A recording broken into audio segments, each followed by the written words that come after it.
ओम शांति। ओम शांति। तो बहुत दिनों के इंतजार के बाद आज फिर से संगठित रूप में पढ़ने की घड़ियां आ चुकी हैं। और जब मैंने ये बात सबको बताई थी उस दिन क्लास में, तो आप सब बहुत खुश भी हुए थे कि अब हम रोज पढ़ाई करने के लिए तैयार हैं। तो फिर से नई भट्टी है, अव्यक्त मुरली अध्ययन प्रोजेक्ट है।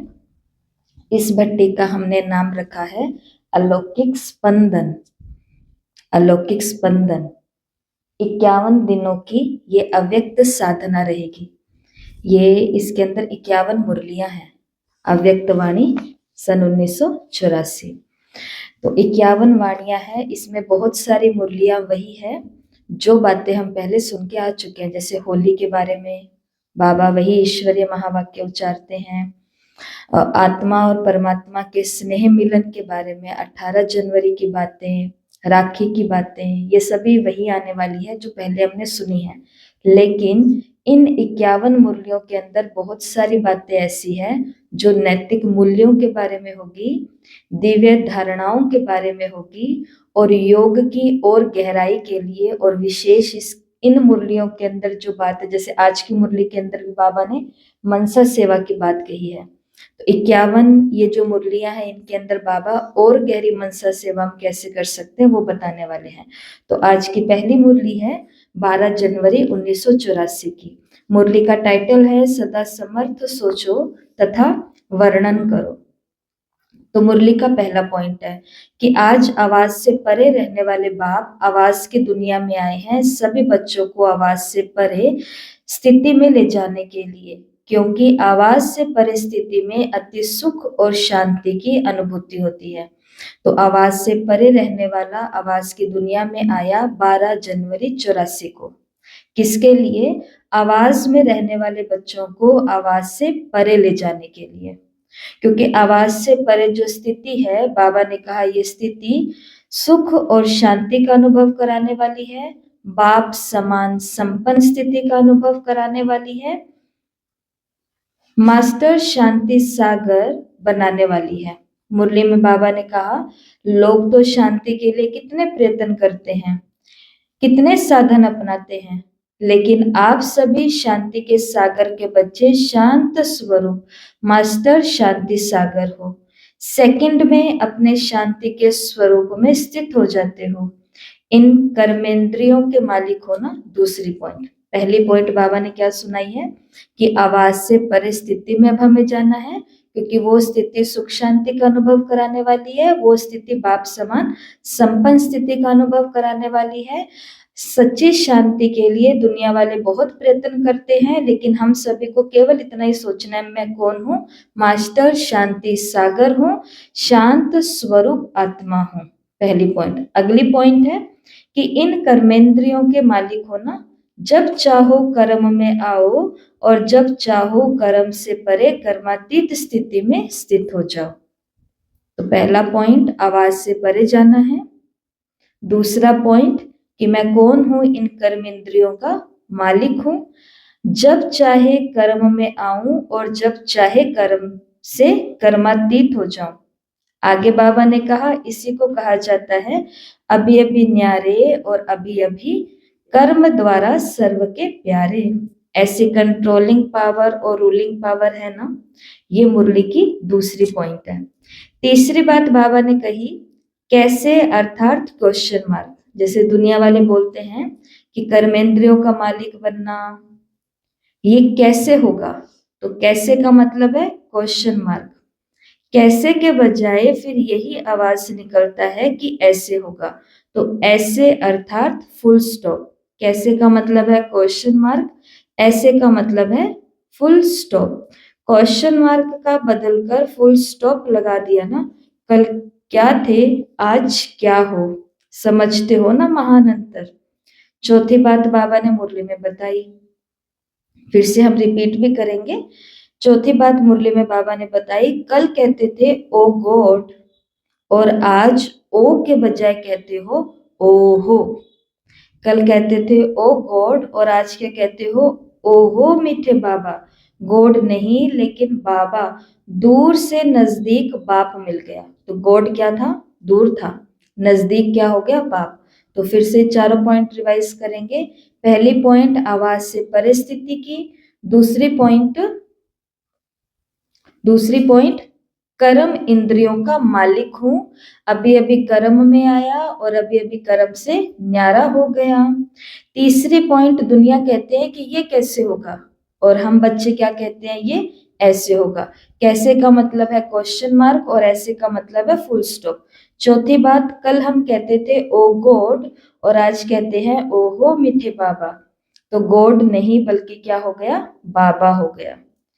आगे बाबा ने बहुत अच्छी बात कही, आपने बाप को ढूंढा तो बाप ने भी आप बच्चों को कोने कोने से ढूंढ लिया, लेकिन बाप को नहीं मेहनत करनी पड़ी। बाबा को हमें ढूंढने की क्यों नहीं मेहनत करनी पड़ी, क्योंकि बाप को परिचय था, आपको परिचय नहीं था। बाबा को पता था मेरे बच्चे देश के विदेश के कौन से हिस्से, कौन से कोने, कौन से गली, कौन से मोहल्ले में बैठे हैं। हमें परिचय था, हमें नहीं था। इसलिए बाबा ने कहा कि बाबा को हमें ढूंढने में मेहनत नहीं लगी। अगली पॉइंट, दो बातें बाबा ने कही है। बाप बच्चों के गीत गाते हैं, उसकी यादगार में बना गीता। बच्चे बाप के गीत गाते हैं, उसकी यादगार में बना भागवत। बच्चों के गीत सुन खुशी में नाचते, खुशी में आनंद में सुख में भिन्न भिन्न अनुभवों का यादगार भागवत बना दिया। तो दोनों का यादगार हो गया ना। ऐसे भाग्यवान अपने को समझते हो, अनुभव करते हो, अनुभवी मूर्त बाप समान संपन्न अनुभवी मूर्त है। समान ज्यादा हो गया ना समान ज्यादा हो गया, कोई बात नहीं, कोई बात नहीं। पॉइंट्स शरीर ज्यादा हो गया कोई बात नहीं। पॉइंट्स हम लास्ट में फिर से शॉर्ट में रिपीट करेंगे। अभी हम मुरली का रिवीजन कर लेते हैं, और यही मुरली हम रात को 9 बजे पढ़ेंगे। ठीक है, ये मुरली रात को 9 बजे जैसे हम रोज पढ़ते हैं वैसे पढ़ेंगे।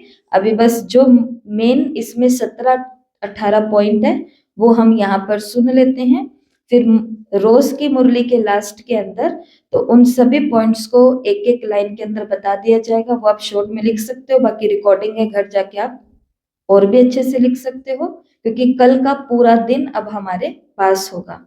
ठीक है, और अगली बात, रोज फिर क्या मिल जाएगा हमको, होमवर्क। और होमवर्क बहुत भारी नहीं होगा, कईयों के लिए बस ऐसे करने का होगा और कईयों के लिए लिखत का होगा। तो अभी तक हमने क्या क्या पॉइंट सुन ली है। आवाज से परे, कर्मेंद्रियों का मालिक, कैसे नहीं ऐसे, मतलब फुल स्टॉप। और अगली पॉइंट थी controlling power, ruling power. God के बजाय क्या कहने लग गए, बाबा कहने लग गए। अगली पॉइंट है बाबा बच्चों के स्नेह के गीत गाते हैं, तो वो गीता बनी। बच्चे बाप के स्नेह के गीत, खुशी के गीत, आनंद के गीत गाते हैं, तो वो भागवत बन गई। बाबा ने कहा ना सिर्फ स्वयं को लेकिन औरों को भी गुणों का दान दे सकते हो। देखो अब मुरली के अंदर बाबा को शिक्षाएं दे रहे हैं। ज्ञान दान के साथ साथ गुण दान का भी बहुत महत्व है। गुणों की महादानी आत्मा कभी भी किसी के अवगुणों को देखते धारण नहीं करेगी, किसी के अवगुणों के संग दोष में नहीं आएगी, और ही गुणदान द्वारा दूसरे का अवगुण गुण में परिवर्तन कर देगी। उदाहरण बाबा ने दिया, जैसे धन के भिखारी को धन दे संपन्न बना देते हैं, ऐसे अवगुण वाले को गुण दान दो, उसे भी गुण मूर्त बना दो। तो बाबा ने कहा आप तो बाबा के साथ में खुशी, शांति, आनंद का अनुभव कर रहे हो, अब इन गुणों का दान औरों को देना है। औरों के अंदर क्या आ जाते हैं, अवगुण आ जाते हैं। बाबा ने कहा हमारे अंदर भी अवगुण धारण हो जाते हैं, किसके कारण, संग दोष के कारण। इसलिए बाबा ने कहा स्वयं को और औरों को खुद में गुण भरने हैं और औरों को गुणों का दान देना है।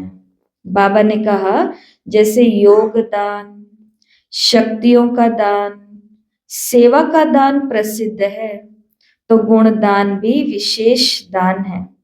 गुण दान द्वारा आत्मा में उमंग, उत्साह की झलक अनुभव करा सकते हो। गुणदान किसे कहा जाता है? गुणदान हमेशा बोल के या दिखा के या बता के नहीं होता है। हम कोई काम कर रहे हैं और वो कर्म हम बहुत शांति से कर रहे हैं, तो सामने वाली आत्मा अच्छी आत्मा है, वो अपने जीवन में कुछ अच्छाई लाना चाहती है, तो वो हमको वो कर्म करता देख करके खुद सीख जाएगी कि ये भी ऐसे कर रहे हैं, मुझे भी ऐसे करना है, चाहे वो लौकिक काम हो चाहे वो अलौकिक सेवा हो। तो बाबा ने कहा आपको अपने कर्मों के द्वारा औरों को गुणदान करना है, जिसको बाबा क्या कहते थे? ब्रह्मा बाबा हमेशा क्या कहते थे? जो कर्म मैं करूंगा मुझे देखकर और भी करेंगे, इसके लिए खुद के कर्म हमें ऐसे करने हैं। मुरली की अगली पॉइंट है, बाबा के पास दो प्रकार के बच्चे हैं। एक तो वो बच्चे हैं जो क्षमा पर जल जाते हैं, एक वो बच्चे हैं जो केवल क्षमा के चक्कर लगाते हैं। बाबा ने कहा ज्यादा संख्या कौन सी है? तो ज्यादा संख्या जलने वालों की है या चक्कर लगाने वालों की है? जलना माना समान बनना। तो यज्ञ में बाप के जैसा बनने वालों की संख्या ज्यादा है या केवल चक्कर लगाने वालों की संख्या ज्यादा है? चक्कर लगाने वालों की। बाबा ने कहा जो भी है जैसे भी हो, लेकिन बाप दादा को पसंद हो। आज की मुरली में बाबा ने क्या कह दिया? चाहे चक्कर लगाने वाले हैं, चाहे समान बनने वाले हैं, जैसे भी हैं, जो भी हैं, बाप दादा को पसंद है। फिर भी देखो कितनी मेहनत करके पहुंच गए ना। ये तो हम खुद को और औरों को और अच्छा बनाने के लिए अलग अलग कैटेगरी करते हैं। ये चक्कर लगाने वाले हैं, ये जलने वाले हैं, ये अच्छे हैं, ये बहुत अच्छे हैं, बहुत अच्छे हैं। लेकिन भगवान को तो सभी प्यारे। जैसे माता पिता को अपने 5 बच्चे हैं, 6 बच्चे हैं, सारे के सारे प्यारे होंगे, सब प्यारे होंगे, सब पसंद होंगे। फिर भी देखो कितनी मेहनत करके पहुंच गए। इसलिए अपने को समझो हम बाप के हैं और सदा बाप के रहेंगे। और अब जिस जिस बात पर मुरली चल रही है वो पॉइंट आ गई है। मुरली का टाइटल था सदा समर्थ सोचो और वर्णन करो। अच्छा अच्छा सोचो और अच्छा अच्छा वर्णन करो, बताओ भी अच्छा। अब ध्यान से सुनना, हमारे जीवन की बहुत बड़ी बात आ जा रही है। आप भी यहीं बैठे हो, हम भी यहीं बैठे हैं, और सुनने वाले और लोगों तक भी ये बात जाएगी। हम सभी से कहाँ गलती हो रही है? आज की मुरली में बाबा ने वो बात कही है, बहुत पावरफुल बात आ रही है। ध्यान से समझना इस बात को। ये दृढ़ संकल्प सदा आगे बढ़ाता रहेगा। कौन सा दृढ़ संकल्प? कि हम बाप के हैं और बाप सदा हमारा रहेगा। अब आ रही है वो बात, ज्यादा कमजोरियों को सोचो नहीं। कमजोरियों को सोचते सोचते और कमजोर हो जाएंगे। जैसे बाबा ने कहा मैं बीमार हूं, मैं बीमार हूं, ये कहने से डबल बीमार हो जाते हैं। अगली पॉइंट हम क्या कहते हैं खुद को? मैं इतनी शक्तिशाली नहीं हूं, मेरा योग अच्छा नहीं है, मेरी सेवा इतनी अच्छी नहीं है। अपनी सेवा को भी हम दूसरे की सेवा के साथ क्या कर लेते हैं? कंपेयर कर लेते हैं कि मेरी सेवा इतनी अच्छी नहीं है। लेकिन अपन को हमेशा क्या याद रखना चाहिए? ये सेवा मुझे किसने दी है? जैसे आज आपको मुरली की क्या मिली है? देखा जाए तो ये सेवा ही है ना। देखा जाए तो ये सेवा है, देखा जाए तो ये हमारी पढ़ाई है, देखा जाए तो ये बाबा की पढ़ाई के साथ हमारा योग है जो हमें खींच करके लेकर के आया। और देखा जाए तो ये दिव्य गुणों की धारणा है कि बड़ों ने आज्ञा की और हम पहुंच गए। चारों बातें आ गई ना। बाबा ने तो इसके लिए हमेशा कभी भी ये नहीं सोचना कि मेरी सेवा इतनी अच्छी नहीं है। हमेशा क्या सोचना है? मुझे ये सेवा, मैं छोटी सी सेवा कर रही हूँ, मैं सिर्फ यहाँ बैठी बैठी कुछ आत्माओं को कुछ कुछ बातें सुना रही हूँ। उनके जैसा बड़ा बड़ा या उनके जैसा विशाल या उनके जैसा बहुत खर्चा या उनके जैसा बहुत आलीशान या उनके जैसे बहुत लोग ऐसा नहीं कर पा रही हूँ। बाबा मेरी तो सेवा अच्छी है ही नहीं। अंदर ही अंदर खुद को खराब कर रहे हैं। योग लग रहा है हमारा? योग नहीं लग रहा। और वो सेवा भी तो किसकी हो रही है? वो भी तो मेरे बाबा की सेवा है। तो उस सेवा के लिए भी मैं कभी कभी क्या सोच लेती हूँ? उल्टा उल्टा सोच लेती हूँ। तो बाबा ने कहा, कहते हैं मैं बीमार हूँ, मैं इतनी शक्तिशाली नहीं हूँ, मेरा योग अच्छा नहीं लगता, मेरी सेवा इतनी अच्छी नहीं है, मैं बाबा की प्यारी हूँ या नहीं? पता नहीं चल सकूंगी या नहीं। बाबा ने कहा ये सोच भी ज्यादा कमजोर बनाती है। तो मैं बीमार हूं, ये सच्ची बात है, लेकिन बाबा ने कहा ना ये सोचना है और ना ये वर्णन करना है। मेरा योग नहीं लगता, ये बात सच्ची है, लेकिन ना ये सोचना है और ना किसी को कहना है। कहना भी किसको है? जो हमारा योग अच्छा युक्ति बता सके। अगली बात कि मैं शक्तिशाली नहीं हूं, ये बात बार बार बाबा ने कहा नहीं सोचनी। मैं बाबा की प्यारी हूं या नहीं हूं, मैं चल सकूंगी नहीं चल सकूंगी। देखो बाबा ने क्या सीता का उदाहरण दिया। बाबा ने कहा पहले माया ना हल्के रूप में ट्रायल करती है, फिर वो देखती है कि ये कमजोर है, फिर वो अपना बड़ा रूप लेकर के आती है और फिर वो हमको ले जाती है अपने साथ में। उदाहरण बाबा ने सीता का क्या दिया? सीता तो अंदर थी कुटिया में, रावण साधु वेश के अंदर आया और उसने सिर्फ ट्राई किया था। क्या बोल के ट्राई किया था? भिक्षाम देही माता, भिक्षाम देही, भिक्षाम देही। उसने केवल ट्राई किया। सीता बाहर तक आई, उसने वहां से कमजोरी पकड़ ली कि इसके अंदर भावना तो है संत के प्रति कि उसको कुछ देना है। तो माया ने क्या किया? ट्रायल किया। फिर उसने देखा कि इसके अंदर भावना तो है। अब उसने अपना थोड़ा और बड़ा रूप बनाया। बड़ा रूप क्या बनाया? कि देखो अगर आप मेरी इतनी भी मान नहीं रख सकती हो कि दान करने के लिए आगे नहीं आ सकते, तो ये तो एक साधु का अपमान हो गया। ये उसने बड़े रूप में ट्रायल किया और सीता इसमें भी क्या हो गई? पहचान नहीं पाई।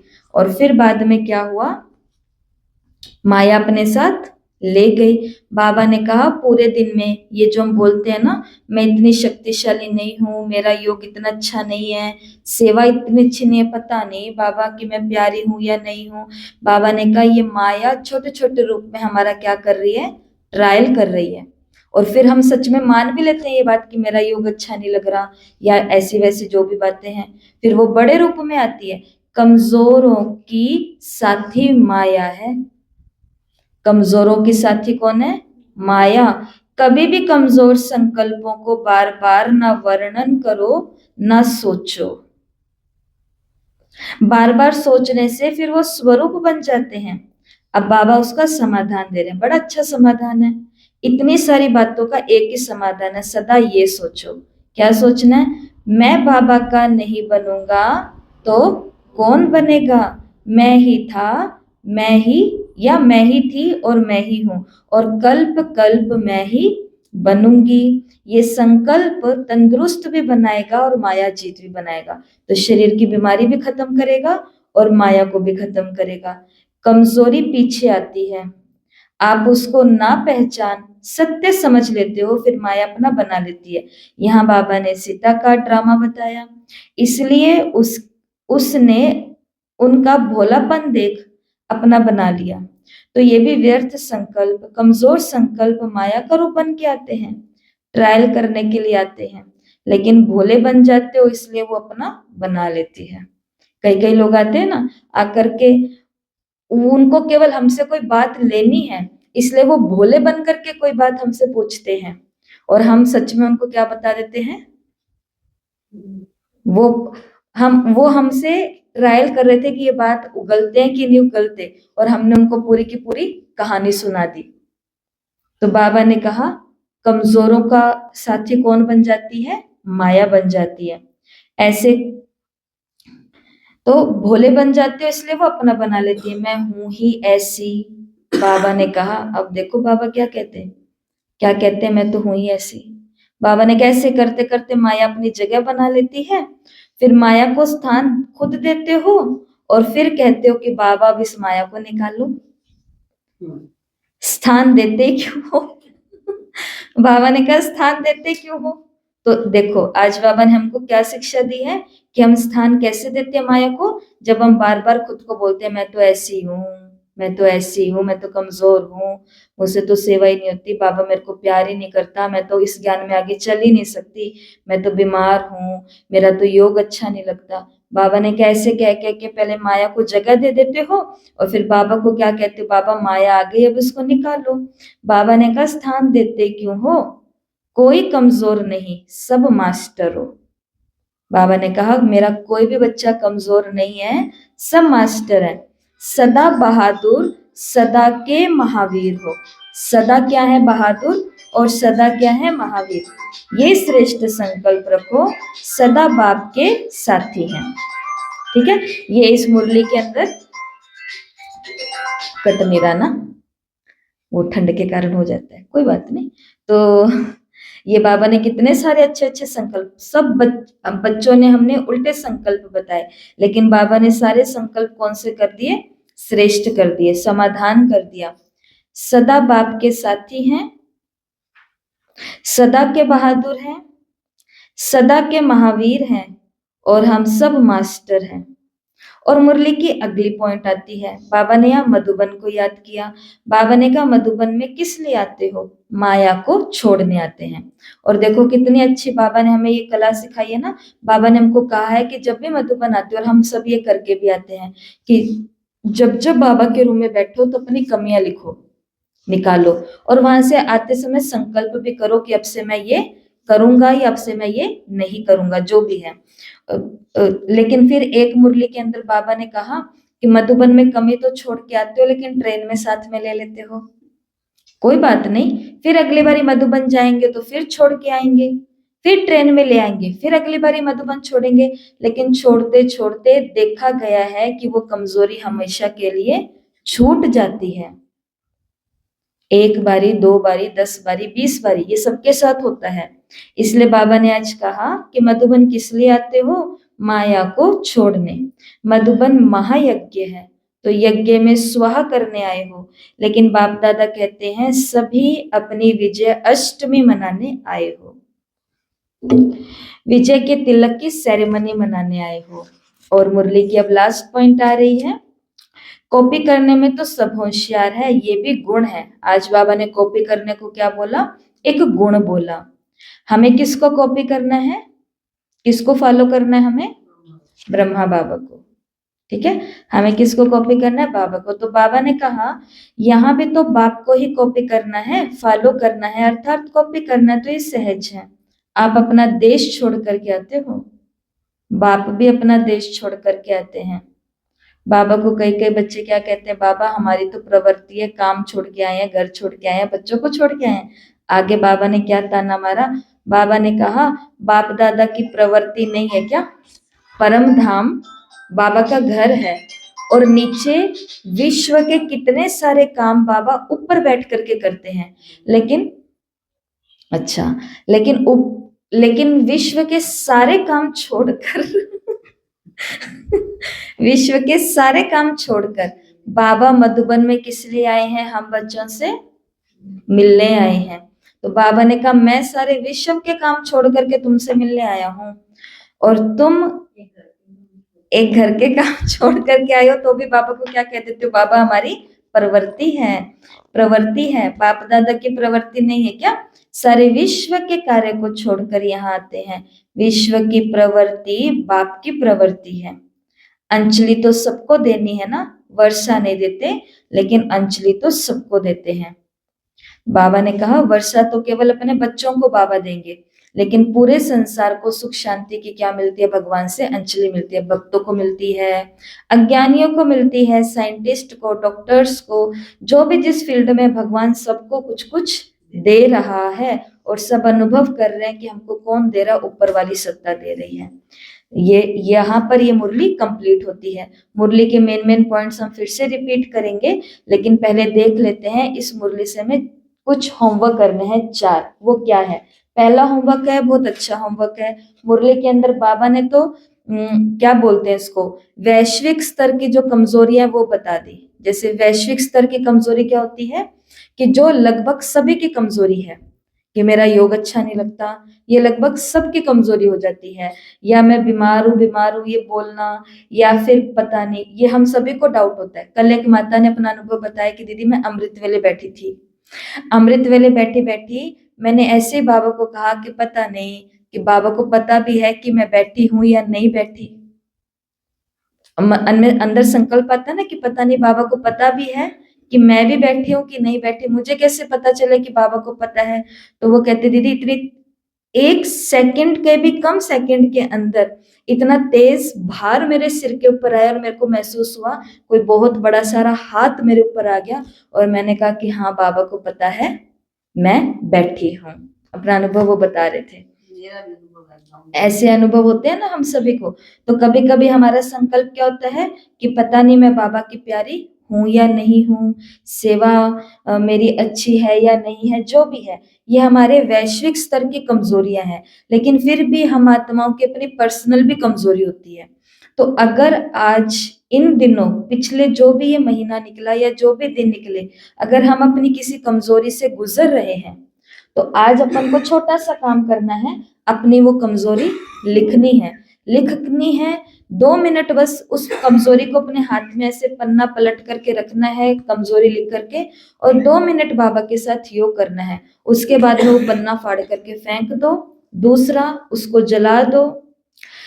तीसरा काम उसके साथ हम क्या, लिखना नहीं है, तीसरा काम सिर्फ योग में बैठ जाओ और बैठे बैठे देखो कि बड़े सारे आकाश के अंदर, ये हमने एक बार अभ्यास किया भी हुआ है कि आकाश के अंदर बड़े बड़े अक्षरों में वो मैं कमजोरी लिख रही हूँ और बहुत तेज अग्नि आती है आकाश के अंदर से और वो उस कमजोरी को जला रही है, भस्म कर रही है। और हवाएं उस जो भस्म निकली है, राख निकली है, उसको अपने साथ उड़ा करके लेके जा रही है। ये भी हम अभ्यास करेंगे। सेम वही बात है, बाबा ने मुरली में बोला है कमजोरी की बातें सोचते सोचते सच में स्वरूप बन जाते हैं, अच्छी बातें भी सोचते सोचते सच में हम क्या बन जाते हैं, अच्छे बन जाते हैं। ये जो भी अभ्यास है ना कि कमजोरी को लिख करके फाड़ देना, इससे हमारे मन के ऊपर बहुत पॉजिटिव प्रभाव पड़ता है।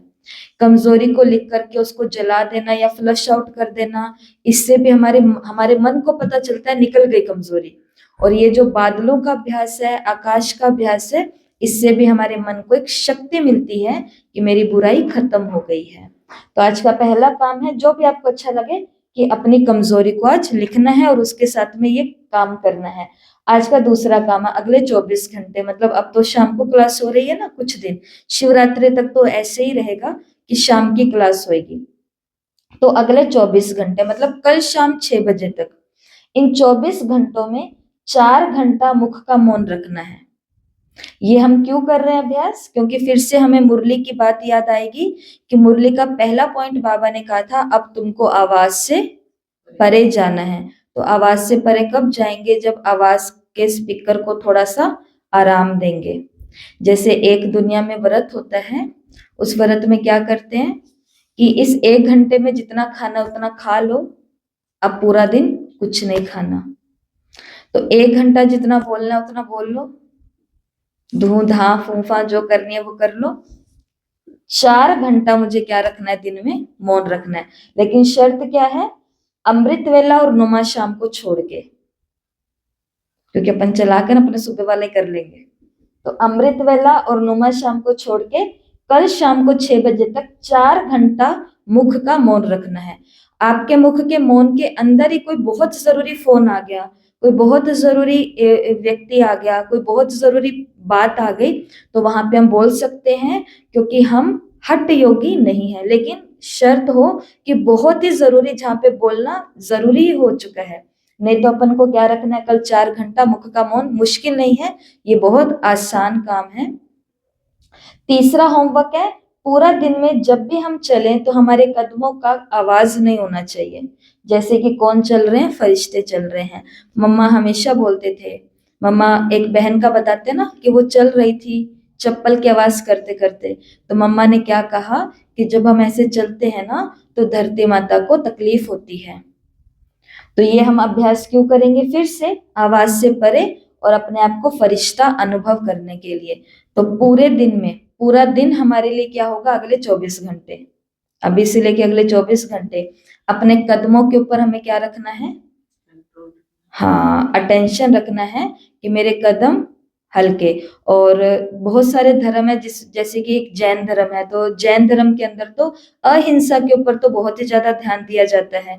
तो आपने देखा होगा ना, जैन संत वो साथ में झाड़ू की तरह वो रखते हैं अपने पास कपड़े का बना हुआ, तो उससे हटाते जाते हैं। क्यों? ताकि कोई भी जीव है रास्ते में ना आए, जैसे चींटी मकोड़ा है ये ना रास्ते में आए। दूसरा, वो अपने पैरों को बहुत, चप्पल वो नहीं पहनते, और वो जब पैर रखते हैं तो उनके पैर की कोई आवाज नहीं होती। क्यों? क्योंकि उनको पता है हवा के तत्व हैं, धरती के तत्व हैं, मिट्टी के जो जीव हैं वो मरेंगे। तो हम इतना तो नहीं कर सकते, लेकिन हम इतना तो कर सकते हैं ना कि जब हम चले एक दिन, तो हमारे कदमों में से कोई भी आवाज नहीं होना चाहिए। जैसे फरिश्ता गुजरा, जैसे शिवानी दीदी के प्रोग्राम चल रहे थे, तो उनके लिए कोई बोल रहा था कि वो ऐसे एकदम से पास से निकले कि किसी को पता ही नहीं चला कि कोई पास से निकला।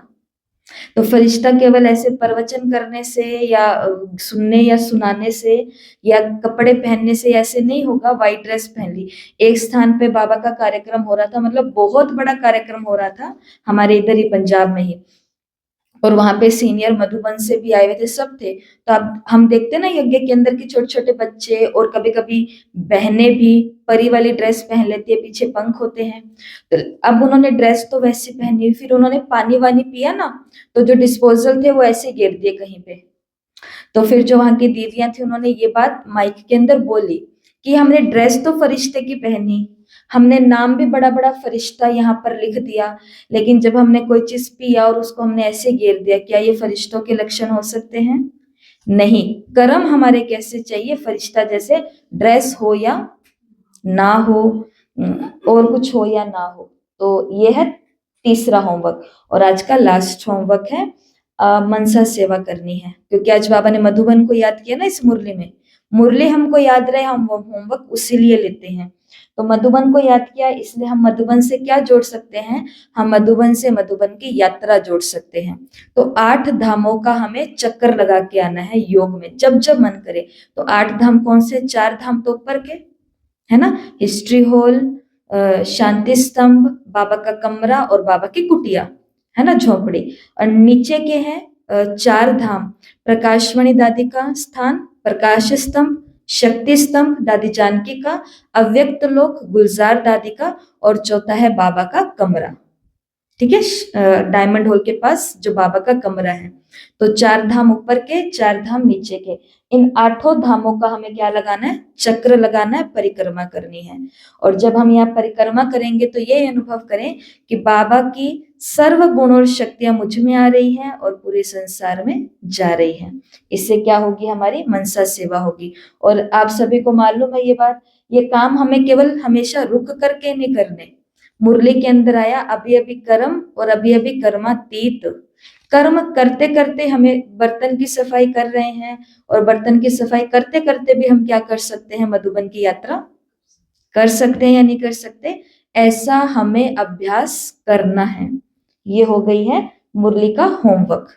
ठीक है, 51 दिन की इस भट्टी के छोटे छोटे 3 नियम हैं। मुश्किल नहीं है, क्योंकि ये हम हर बारी करते ही हैं, आज बस लिख दिए हैं क्योंकि भट्टी आज से शुरू हुई है इसलिए। तो पहला नियम होगा कि रोज 9 बजे हम सभी संगठित रूप में मुरली की पढ़ाई करेंगे। 9 से लेकर के 9:20 तक, मात्र 20 मिनट के लिए वो पढ़ाई होती है। 15 मिनट सभी मिलकर के मुरली को पढ़ते हैं, 5 मिनट में एक बहन मुरली का सार सुना देती है। तो संगठित रूप में हम पढ़ाई करते हैं तो उसके भी वाइब्रेशन बहुत अच्छे बनते हैं, और वो हमारे लिए एक चैलेंज होता है कि 15 मिनट में जल्दी से हमें मुरली पढ़नी है। इस भट्टी का अगला नियम है कि डेली इन मुरलियों के ऊपर टेस्ट आएगा। जैसे आज टेस्ट नहीं आया ना, क्योंकि आज कोई मुरली नहीं थी। अब आज हमने ये मुरली कर ली है, रात को पढ़ भी लेंगे। कल दिन में 12 बजे इस मुरली का 12 से 2 बजे के बीच में इस मुरली का टेस्ट आ जाएगा। तो रोज 10 नंबर का 10 प्रश्नों का सभी को टेस्ट देना है। मुश्किल नहीं है, सब देते हैं।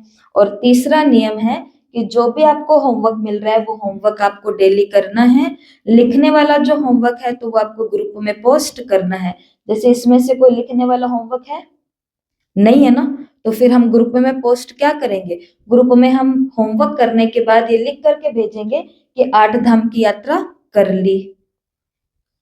हर कदम पर आवाज ना हो ध्यान रखा, 4 घंटे का मौन भी रखा और अपनी कमजोरी भी लिखी, फाड़ी, जो भी किया।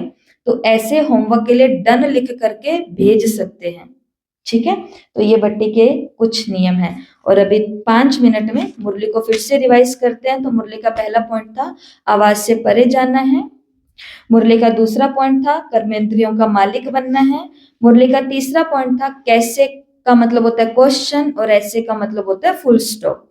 मुरली का अगला पॉइंट था पहले कहते थे ओ गॉड और अब कहते हैं ओहो मीठे बाबा। तो गॉड की जगह क्या हो गया बाबा हो गया।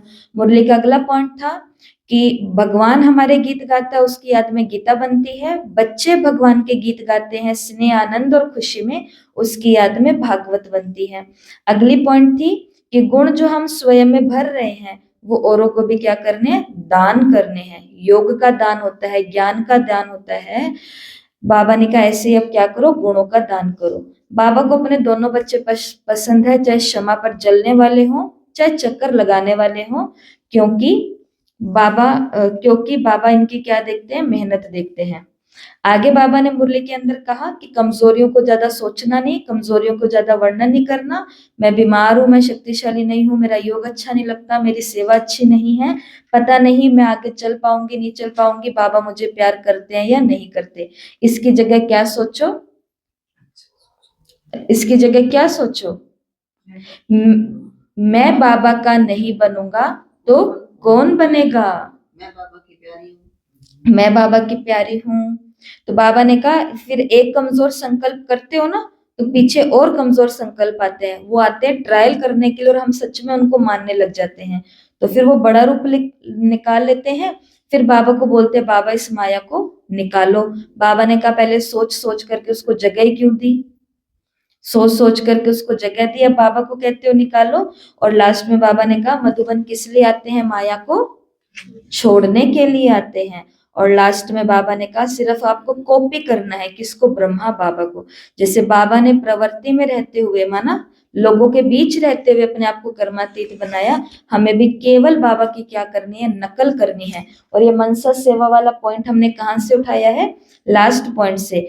अंजलि तो सबको देनी है ना। बाबा ने कहा मैं वर्षा तो आपको देता हूँ लेकिन अंजलि पूरे संसार को देता हूँ। तो ऐसे ही हमने भी ये पॉइंट ली है कि 4 धाम की यात्रा करते समय पूरे संसार को क्या देनी है सुख शांति की अंजलि देनी है वाइब्रेशन देनी है। ठीक है। तो कल दूसरी मुरली के साथ मिलेंगे। कल की मुरली रहेगी डबल सेवाधारी स्वतः ही माया जीत बन जाते हैं। तो पहले तो कल का पूरा दिन इसी के साथ ही निकलेगा। और अब ये YouTube पर भी 7:30 बजे के बाद में वीडियो चली जाएगी जिसको आप बार बार सुन भी सकते हैं कोई पॉइंट रह गए तो लिख भी सकते हैं। ग्रुप के अंदर डेली होमवर्क आ जाएगा अभी शाम को ही वीडियो आ जाएगी शाम को ही और टेस्ट आएगा कल दिन में। और रात को क्या होगी मुरली क्लास होगी 20 मिनट के लिए। ओम शांति।